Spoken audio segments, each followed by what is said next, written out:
Nellore Narayana medical కాలేజీలో ఆకస్మికమైనటువంటి police సోదా. ఒక్కసారిగా భారీ ఎత్తున పోలీసులు చేరుకుని ఇది షాకింగ్ పరిణామం. ఏంటి అంటే డబ్బులు పెద్ద ఎత్తున డంప్ చేశారు ఎలక్షన్స్ కోసం అన్నటువంటి సమాచారంతో సోదాలు చేస్తున్నారు అన్నటువంటి ఒక ప్రచారం మీడియా.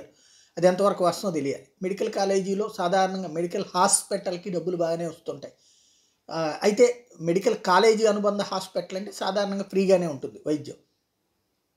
ఈ లేదా ట్రీట్మెంట్ డబ్బులు అని చెప్పచ్చు. కానీ బల్క్గా కనుక పెడితే ఇప్పుడు సాధారణంగా తెలుగుదేశానికి ఫైనాన్సర్ గత 2 టర్మ్స్ నుంచి కూడా నారాయణ గారు. అందుకని 2019 ఎన్నికలప్పుడు భారీగా ఖర్చు పెట్టగలిగారు. 2014 అప్పుడు ఆయన సొంత డబ్బులు తీసుకొచ్చి పార్టీకి ఖర్చు పెడితే 2019లో సంపాదించుకున్నారు. ఎస్పెషల్లీ అమరావతి బేస్ చేసుకుని ఇప్పుడు డబ్బులు తీస్తున్నారు అన్నటువంటి వీళ్ళ అనుమానం. అందుకోసం ప్రస్తుతం సోదాలు చేస్తున్నారు.